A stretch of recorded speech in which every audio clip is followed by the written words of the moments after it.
आज इस वीडियो में हम बेसिक से वर्णमाला सीखेंगे। आइए फ्रेंड्स, सबसे पहले हम आशुलिपि क्या है इसको हम एक डेफिनेशन के माध्यम से समझते हैं। यह एक लिपि है जिसे कोई भी भाषा को लिखने के लिए बनाई गई है। आशुलिपि का अर्थ है छोटे छोटे संकेतों द्वारा लिखना, यानी वक्ता द्वारा बोले गए मैटर को जल्द से जल्द लिखने की कला को ही हम आशुलिपि कहते हैं। इसे हम संकेत लिपि और शीघ्र लिपि भी कहते हैं। अब इसे हमें सीखने के लिए इसमें क्या क्या सामग्री की आवश्यकता है वो चीज़ आइए देख लेते हैं।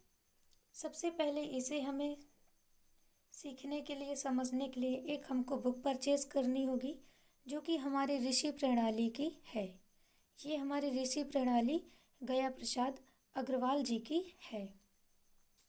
फिर हमारा अगला आएगा, हमें एक स्टेनो की, अप्सरा की पेंसिल लेनी है, अप्सरा स्टेनो की, और इरेजर, शॉर्पनर।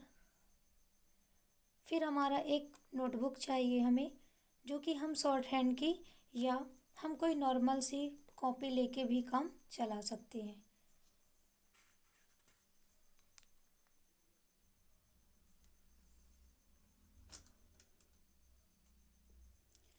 फ्रेंड्स, हम यहाँ पे सबसे पहले व्यंजन सीखते हैं और उसके बाद स्वर। जबकि हम हिंदी में जैसे सीखते हैं तो सबसे पहले वहाँ हम स्वर सीखते हैं और उसके बाद व्यंजन। बट यहाँ पे हम व्यंजन सीखेंगे क्योंकि व्यंजन हमारा एक रेखा द्वारा दर्शाया जाता है, लिखा जाता है, और हमारे यहाँ पे जो स्वर होते हैं वो बिंदु द्वारा या डैश द्वारा देखे जाते हैं। अब हम व्यंजन को सबसे पहले बनाने के लिए सरल रेखाओं का प्रयोग करते हैं, जैसे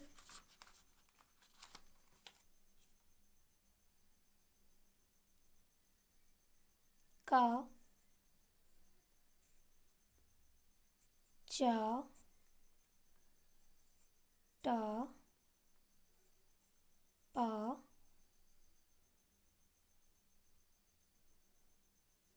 अब हमारा जो का है ये हमारा एक पड़ी रेखा में, सरल रेखा में इसको हम इस प्रकार से खींचते हैं।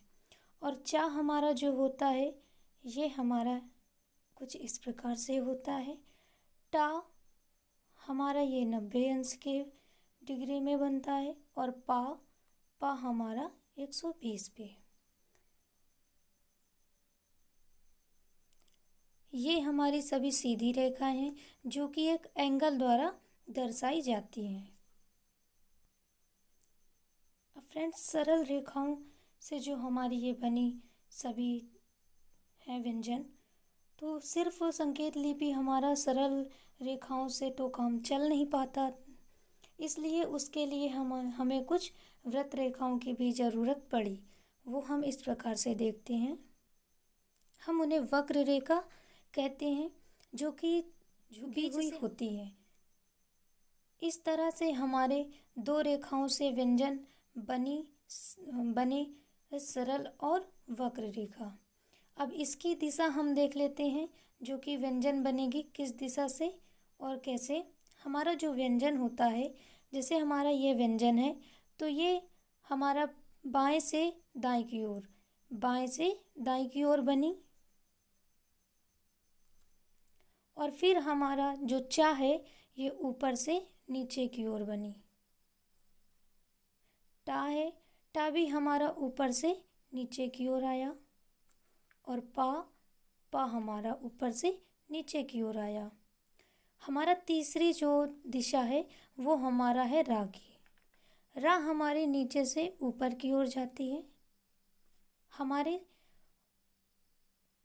आशुलिपि में तीन ही दिशाएं होती हैं, ऊपर से नीचे की ओर, नीचे से ऊपर की ओर, और बाएं से दाएं की ओर।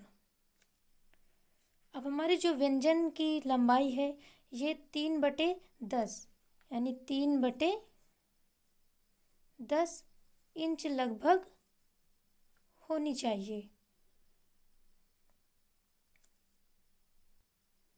या हमारे जितने भी बने हैं ये हमारे सभी एक समान होनी चाहिए। फ्रेंड्स, हम आपको इससे भी सरल तरीके से बता रहे हैं जिससे आपको अच्छा याद रहे और प्रैक्टिस कर सके, उसका अच्छा से अच्छा अध्ययन कर पाएँ आप। सबसे पहले हम यहाँ पे 180 अंश का रेखा खींचेंगे। सबसे पहले हम खींचते हैं 180 अंश का, और ये हमारा जो 180 अंश का खींचे हैं, ये इसमें से हमें प्राप्त होगा का वर्ग। इससे बनेगा का, खा, गा और घा। फिर हम इसी में डालेंगे 60 अंश का,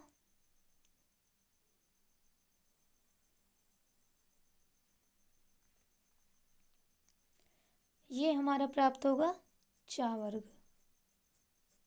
इसमें से बनेगा चा, छा, जा और झा। फिर हम इसी में डालेंगे एक 90 अंश का गुण। इसमें से हमें प्राप्त होगा टा वर्ग। बनेगा टा, ठा, डा और ढा। फिर हम इसमें एक और अंश डालेंगे, रेखा डालेंगे 120 की। इसमें से हमें प्राप्त होगा पा वर्ग। बनेगा पा, फा, बा और भा।